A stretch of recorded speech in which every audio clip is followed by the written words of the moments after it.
Welcome to our next lecture. Today we'll be talking about intercultural components in teaching English as a foreign language. Let's have a look at the presentation plan. I will start from discussing the concept of culture in foreign language teaching. I will also devote some time to discussing the issue of significance of teaching culture in the foreign language classroom.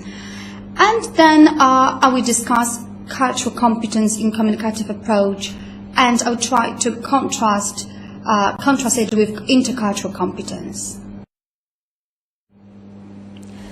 Let's have a look at a quotation taken from Michael Byram's book on intercultural communicative competence. Michael Byram is a renowned linguist, an expert on teaching and learning culture and intercultural issues. He claims that whatever happens with the European Union, social change cannot be ignored. Increasing face-to-face or virtual contact with people of other European countries is something for which we must prepare young Europeans, and for which language teachers have certainly a special role to play. I think that there is no need to discuss it in details. The most important part is the last line, that we as teachers and you as prospective teachers, you have a special role to play in teaching culture to your students.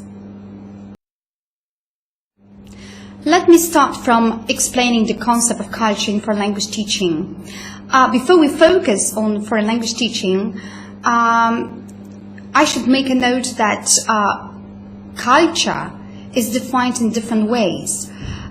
In anthropology, ethnography, sociology, psychology, or linguistics, we may come across various definitions.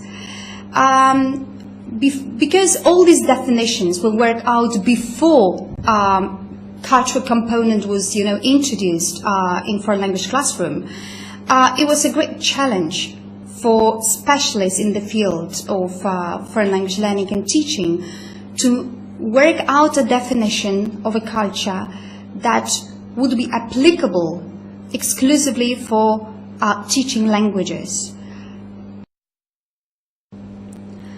Talking about the concept of culture, we should start from mentioning cultural studies. Cultural studies is a discipline that contributed greatly to emergence of modern concept of culture in foreign language teaching. Cultural studies were made popular by Richard Hoggart and Raymond William due to his works. They were actually working in Birmingham Center for Contemporary Cultural Studies, and it was in the late 60s and the early 70s when cultural studies became so popular. Of course, we should also take into consideration that there was a great effect of social, political, and cultural changes in Great Britain related to multicultural society formation that contributed to democratization of the term culture. To continue this line of thought related to cultural studies, we need to make a note that culture studies was a great challenge to culture tradition and British civilization. This is the point that was made by Turner in his book from 1996. Up to the 60s, right, the teachers were not so much interested in mass culture, right? Mass culture was not a research subject. Since the introduction of culture studies, it was the time when soap operas, TV ads were analyzed by researchers in the same way that Shakespearean theatre had been analyzed in the 50s or the 40s.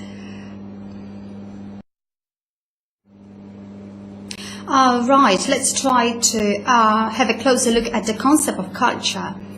I guess that the best definition of culture in foreign language teaching is a combination of big C culture and small C culture. Let's start from small C culture. This culture refers to culture of behavior. So if you have a look at the box that is on the left, you may see subcomponents of this small C culture. These are products such as literature, folk culture, and different ideas, beliefs, values, institutions, or behavior, customs, cuisine, appearance. So, generally speaking, this is what the majority of teachers do in a classroom, right, and what they like really teaching in a classroom. But there is also another component of culture, namely big C culture, that is related to achievements. It includes elements of history of a target language country, right? Literature, art and music. We may identify small C culture with pop culture or a variety of various subcultures, while big C culture is identified with elitist high culture. What may be observed is that the status of big and small C cultures have been equated. So nowadays, in a foreign language classroom, there are some elements of these two cultures that are introduced. But it was not the case in the past. If you go back in your thoughts, what you have been taught some 15, right, or 20 years ago, definitely big C culture was priority and not so much small C culture. So we may actually say that the emergence, popularity, right, of communicative approach, in which focus is communication, at the same time gave rise to popularity of small C culture. And now let's focus on significance of culture teaching. I guess that there is no need to explain to you that culture teaching, the teaching of cultural component, is an absolute must for all the teachers in all the settings. Let's have a look at some production of a student who was actually an exchange student in Great Britain. When the visitor groups met the British host group, a few of them were surprised to find that the British group included people originating from India, Pakistan, Bangladesh, Iran, to name a few, which raised their awareness that the United Kingdom was made of British people, not only originating from the United Kingdom, but also from a number of ethnic groups, different in origin, but British by nationality. Some of the visiting participants felt that as a result of meeting people who were in their minds native and non-native, they needed to review and rearrange the prepared topics, such as offering pork brought by the Bulgarian partners for the intercultural dinner. I think that this production, right, of an exchange student is the best evidence that without teaching this cultural component in a foreign language classroom, our students will not be able to communicate effectively. And let's have a look at another evidence. This time, this is an experience of a girl who was working as a volunteer in Finland. In Finland, it is normal that friends have fun together, but also enjoy silence together. According to Finnish people, it is not important to talk all the time among friends. They can also be together without saying anything. In the young Hungarian volunteers culture, by the way, the girl was Hungarian, if there is silence in the company of a friend, it might be because there is a huge problem that nobody wants to talk about. That's why the first time she experienced the Finnish silence, of course in inverted commas, right, she felt guilty. She thought she had said something wrong. When she asked her Finnish friends what the problem was, they did not understand her question. A problem? There is no problem, they replied. Then she had to explain her feelings about the Finnish silence. After the discussion, her friends tried not to be silent, and she accepted the fact that in the company of Finns, it's possible that nobody wants to talk for a while, but just enjoy the silence. So here we have the issue of related to politeness, right? And maybe some elements of non-verbal communication that are also the part of culture that the teachers of foreign languages should introduce in a classroom. What kind of problems may appear in real-life communication when you face native speakers of the target language? Of course, most of them are related to, problems related to verbal communication, problems with grammar, right, intonation, the use of pragmatics, all right? But there is also a number of other aspects, cultural aspects, that may have a huge impact on effectiveness of your communication. So, we as teachers, we should introduce in a classroom such aspects as what means a distance in a communication in the target language, expressiveness, all right, silence, all right, different gestures or absence of these gestures, or eye contact. All right. If you have a look at these two columns, all right, you have two opposite aspects, right, that should be taken into consideration while talking about cultural component in a classroom. To give you just some of the examples, if you have a look at these gestures, right, that are in these pictures, well, you may notice that some of them may be universal, just at first glance, but in fact, they have different connotations depending on a culture. So it's a good idea for teachers to focus on differences and similarities in interpretation of gestures.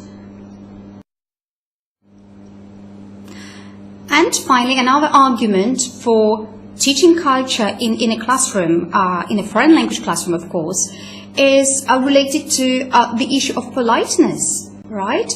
If you have a look at this cartoon, it may seem quite funny, but this is basically what politeness is about, all right? Different speech acts, how these speech acts work in our native language and in the target language should be also discussed by teachers in a classroom. Let's come back to a definition of culture for a while. I guess that you remember from the previous slides that culture in foreign language classroom is understood as a combination of elements that are related to big C and small c culture. But when you study literature on teaching culture in foreign language classroom, you may come across a nice metaphor, namely iceberg metaphor of culture.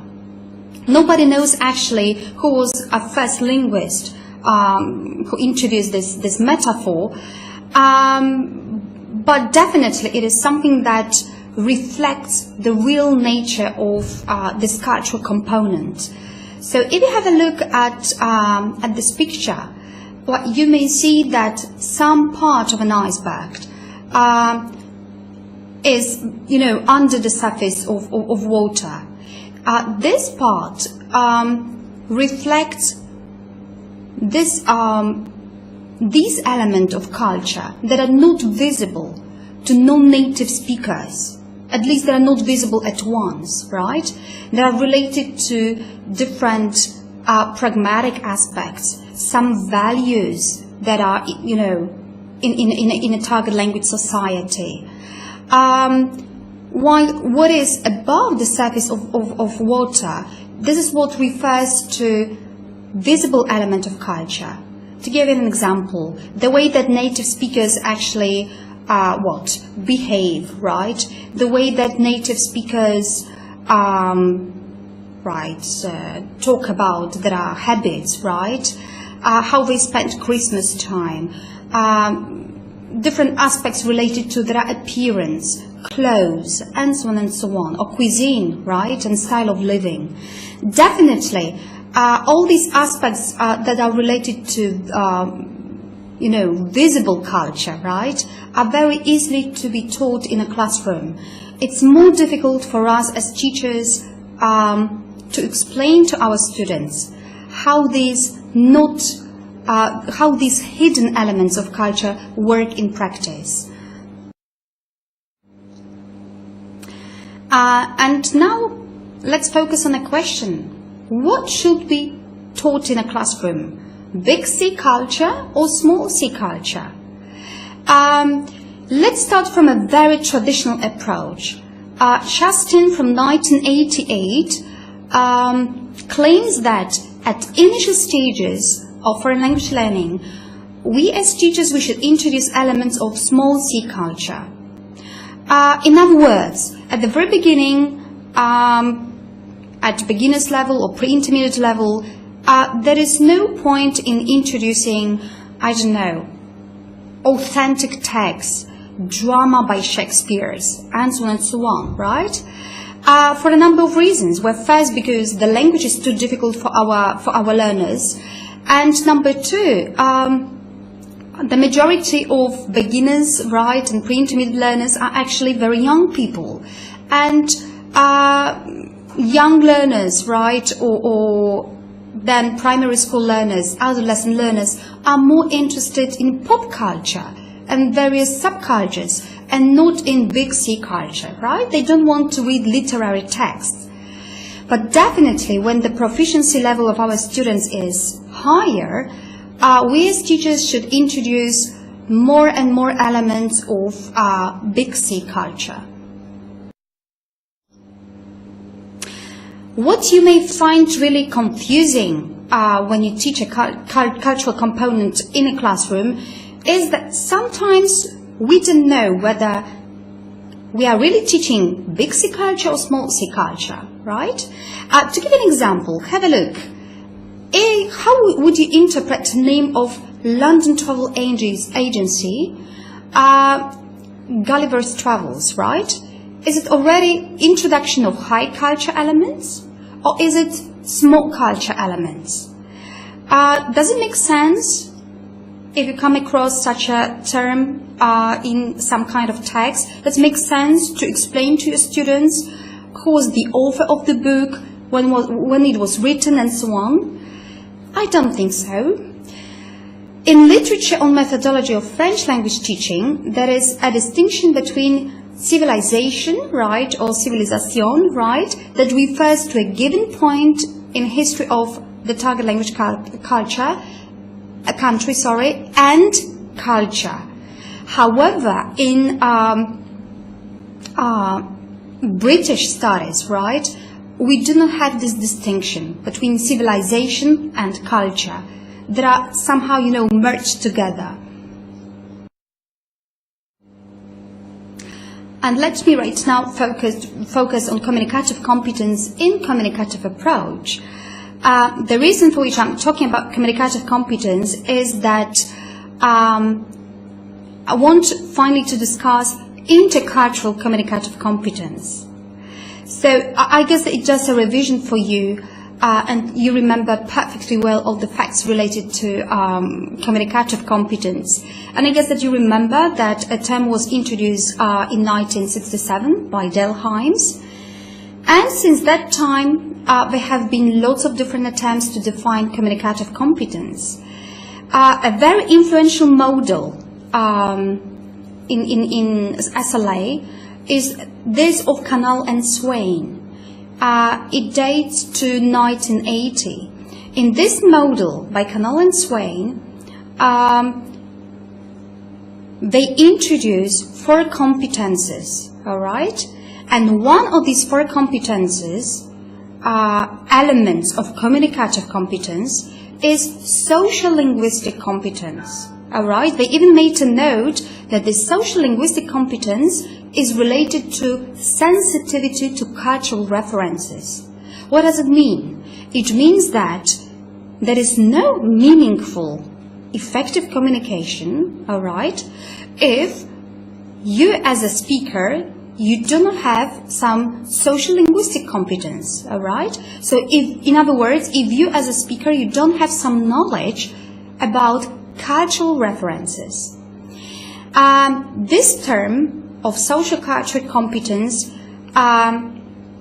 is nowadays very popular, and in Council of Europe documents, it is used all the time. So, for instance, in the Common European Framework, you may also find it in the European Portfolio for Foreign Language Learning, right? So, social cultural competence is actually related to cultural competence. I guess that you remember that in communicative approach, there is a model of a native speaker, and the learners actually should imitate the native speaker. But in the second half of the 90s of the 20th century, when intercultural component has been distinguished in communicative competence, there was no imitation of native speakers' competence. That was, a focal point of the teaching process. In other words, imitation of native speaker is not as important as conveying your message, right? And at the same time, authentic communication context and different texts did not guarantee a learner will use the language.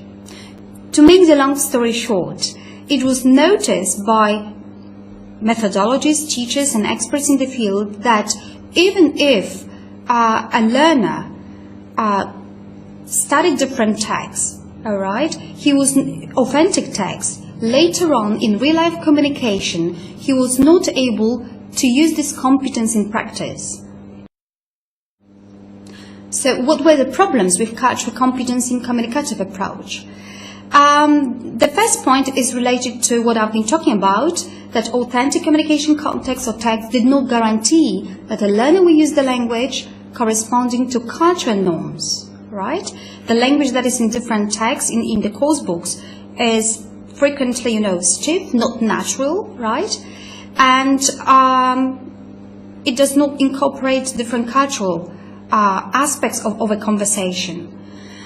So the learners who found themselves in real life, situation, right, facing native speakers, were actually not effective in their communication because they didn't have any competence, any knowledge about cultural norms. And the second problematic aspect is related to the point that imitation of native speakers did not guarantee effective intercultural communication. Okay, this is the point that was made by Byram. A very important note is the one that you have below, that despite the efforts of proponents of communicative approach, it only made social linguistic aspect popular, but it was not put widely in practice. So what we may notice nowadays is that the majority of teachers, they know what communicative approach is about, but if you ask them the question, have you ever heard about intercultural communicative approach? Have you ever heard about the introduction of social linguistic aspects into your teaching? Probably most of them would answer, we never heard about it.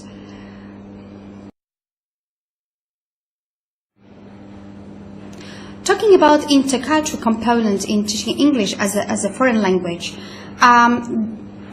there is a need to discuss a term of acculturation. I guess that you remember from the previous lectures that acculturation is a term that was introduced by Schumann, right? I guess that you remember acculturation, pigeonization theory put forward by Schumann. But to summarize briefly, acculturation is the process in which you as a learner, you get closer and closer to the target language culture. So, in other words, you become more familiar with target language culture, and you accept different elements of this culture. It was noticed by the researchers that immigrants' experience undergoing acculturation process are very, very similar to experiences of foreign language learners who actually are exposed to the language but in a classroom. There are different modes of acculturation. In the most simplified one, we have 4 actually levels. Have a look. The first one is, this is the level of tourist, right?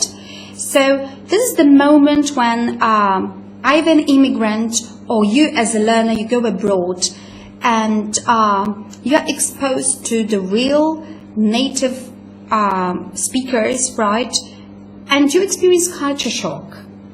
At the same time, it was noticed by the researchers that the learners have a tendency at this stage to use various learning strategies from their native language.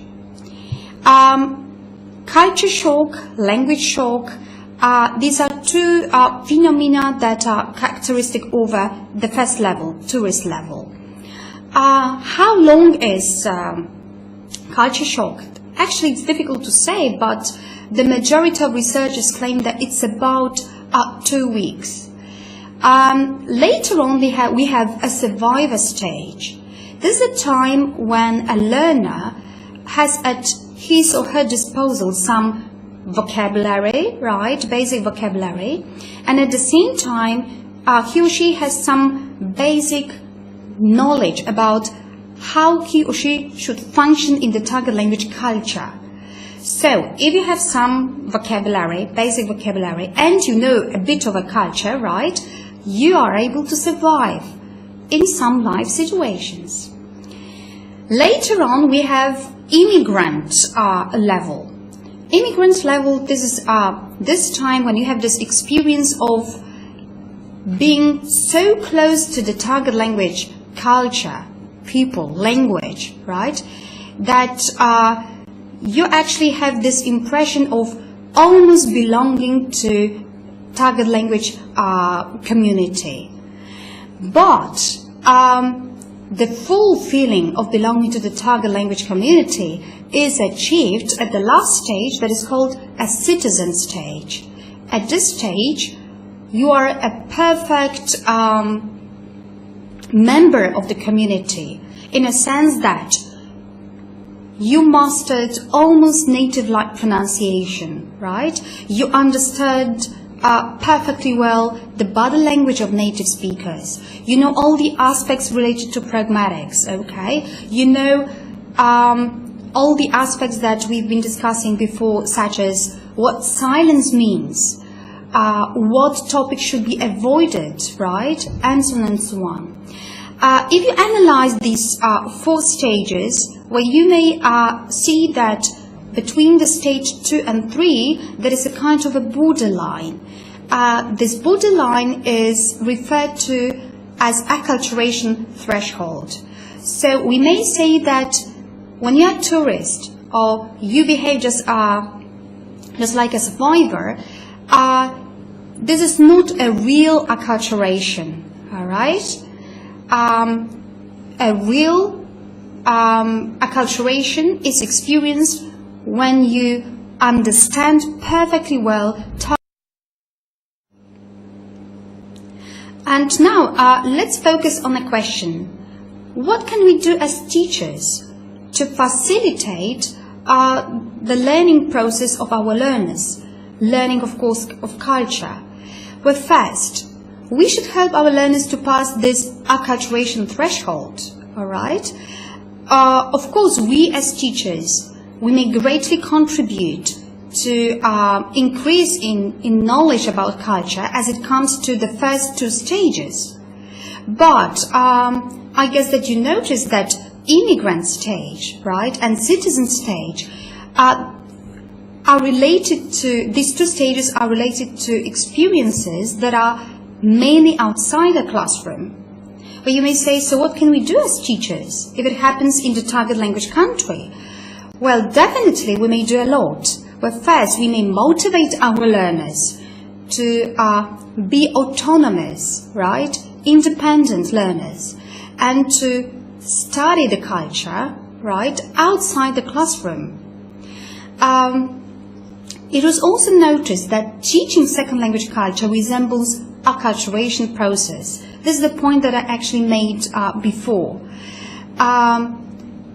If we don't want, as teachers, we don't want for our learners to experience this culture shock, all right, or we want this culture shock to be very, very short, we should modify the views of our learners, all right? We should focus more on some similarities between native language culture and target language culture. We should not emphasize that different means worse, right? So from this perspective, the teacher's role is viewed not just as, you know, educator, resource of knowledge, but a teacher's role is more related to being a kind of a therapist, right? A person who is sensitive to other cultures. And the last point is that in intercultural approach learning, second language culture is not cultural adaptation, but it's two-dimensional comparative process. Acculturation refers to ability to function in a different culture, but at the same time preserving learner's own identity. This is the myth that needs to be dispelled, that if we are in Rome, we should do whatever Romans do, right?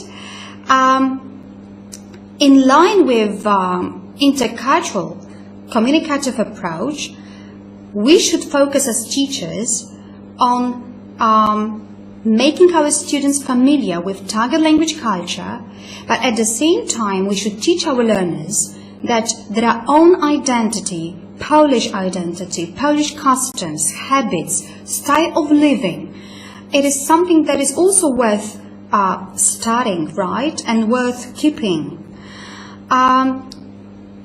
So to make the long story short, in teaching culture, the majority of teachers, they just forget about native language culture.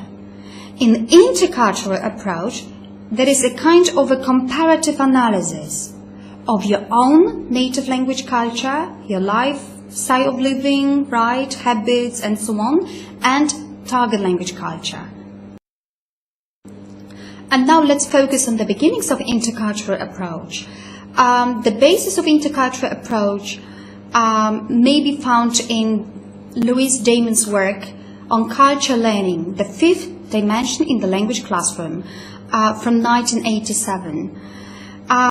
However, the book concerns English that is taught as a second language and not as a foreign language. Moreover, it also refers to multicultural American schools. We may actually assume that in the Polish educational reality, teaching culture would be done by teachers in from different perspective, right? In American multicultural society, teaching culture is an absolute must, because there are, you know, diverse immigrant groups that may be in one classroom. In the Polish reality, we have most of the time monolingual classes, right, and monocultural classes. It might be at the same time more problematic for Polish teachers of English, right, to teach target language culture. Why is it so? Because if we are so monolingual and we are so monocultural, we are at the same time more likely to be intolerant of differences, right? Intolerant of ambiguity, intolerant of different culture. But actually the point that is worth noticing is that Louise Damon introduced in this work a very interesting term, namely the fifth skill. I guess that up to that time, you know that there are 4 skills, right? 4 language skills, that is listening, right, speaking, reading, and writing. But nowadays, in line with intercultural communicative approach, the 5th skill, intercultural skill, should also be introduced in a classroom. This intercultural skill is related to intercultural awareness.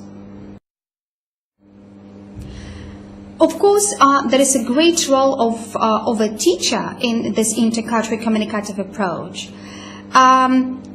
Teacher is not just a source of knowledge, but his role should be this of an experienced guide, trained observer, and fellow intercultural communicator, right? A teacher should somehow enhance students' motivation to talk about similarities and differences between Polish habits, Polish ways of celebrating Christmas or Easter, and American and British ones. A very interesting observations are included in Crump's book from 1983 about context and culture in language teaching. From this book, one may find out that imitation of L2 community does not guarantee acceptance. The knowledge of L2 cultural context allows a learner to behave as someone belonging to a group and being out of it. Alright? So in other words, even if you are a very good learner, right, you've got perfect native-like pronunciation, you've got perfect grammar, lexis, pragmatics, but you actually do not have any competence of culture, you don't know how culture works in target language community, you will actually fail in first communication, but also you will fail in a sense that you won't be accepted as a member of the target language community. And finally, let's focus on comparative analysis of communicative approach and intercultural communicative approach. Because in intercultural approach, we actually teach culture through communication. So, let's analyze it starting from communication aim. In a typical classroom in which a teacher teaches communication, there is transfer of some information, right? So you as a teacher, you also transfer what you know to your students about culture. But have a look, in intercultural approach, you as a teacher, you just maintain a contact, all right? A contact between you and student or student and student. The main communication aim is relating to expressing identity. So students talk about their own Polish identity, right? In reference to the target language culture. And at the same time, there is a stress on building a bond between our students' Polish and English, French or German culture. And have a look at the second comparative point. In communicative approach, there is a great interest in target language culture. So we cannot say that there is just communication, there is no culture. Of course, we as teachers, we teach culture. But we focus on English, French or German culture. Unlike in intercultural approach, where there is a kind of reflection from comparison of Polish and English culture. And this is what leads to development of learners' identity. Now, if we focus on content, in communicative approach, content is rather trivial. There are some unimportant aspects that are discussed, all right? The aspects that are treated as being that are treated as priority are actually related to development of linguistic skills. Of course, what kind of skills? The four that you already know, right? But in intercultural approach, there is teaching through content. And this content is integrated from various disciplines, all right? So the learners may find out about, well, the members of the royal family, right? But at the same time, they may find out about how adolescents spend their free time in Great Britain, in the States, and so on and so on, right? Then priority in communicative approach is, these are four skills, right? So communication is number one, and transferring information about second language culture is treated as a kind of additional information. While in intercultural approach, there is integration of culture teaching and second language teaching. So in other words, there is no communication and teaching without this cultural component. And finally, let's have a look at effect. In communicative approach, the final product is communicative competence. So, you as a learner, you are able to communicate, to use effectively four language skills. Unlike it is in the intercultural approach. Here you've got intercultural communicative competence. So, there is integration of culture and communication.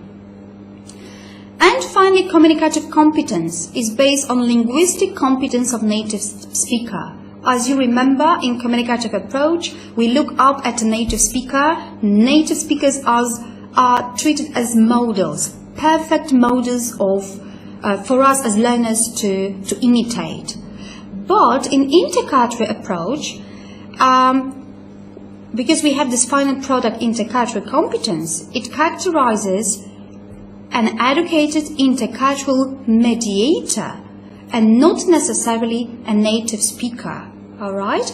So in other words, a learner who's got this intercultural competence has a kind of empathy. Alright?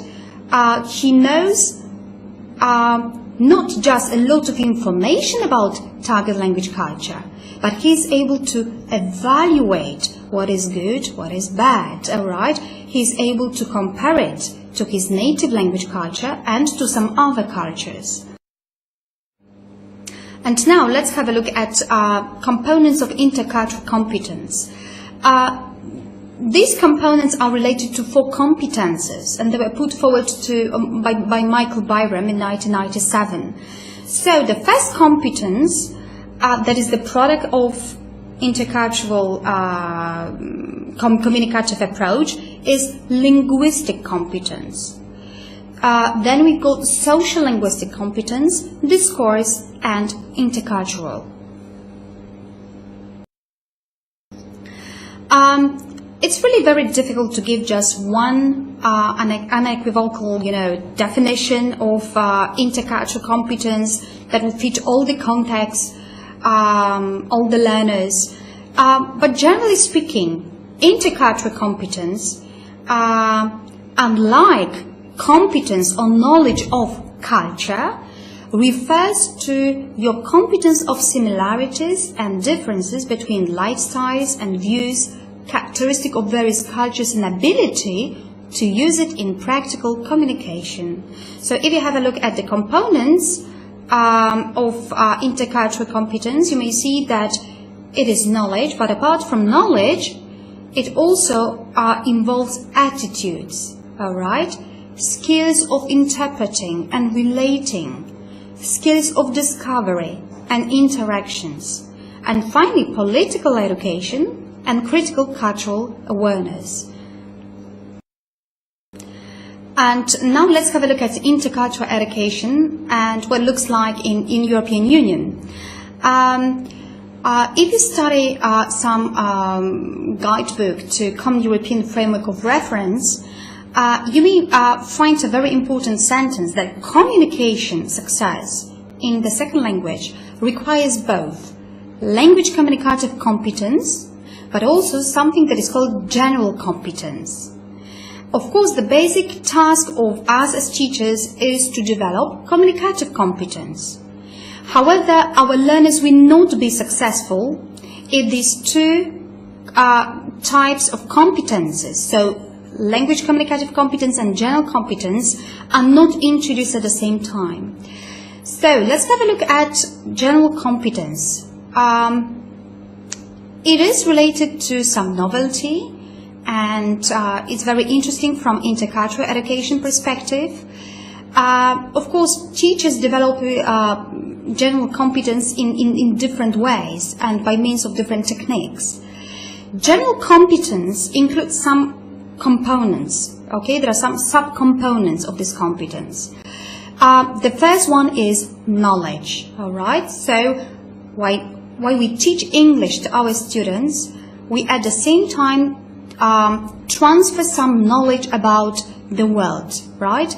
Target language, world, and we transfer social cultural knowledge, all right? And this is what is actually understood as intercultural awareness.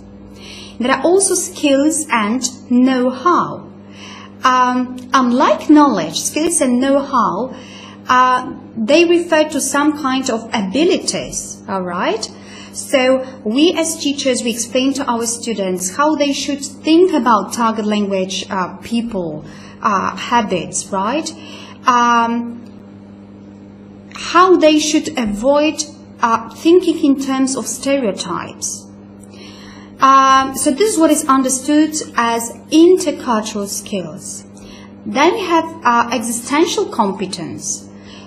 This is what is related to elements constituting person's identity. So motivation, attitudes, personality, all right? And finally, ability to learn. I guess that you remember from our slides, from our lectures about European language portfolio, that all these elements are actually the focal points that are developed in these documents.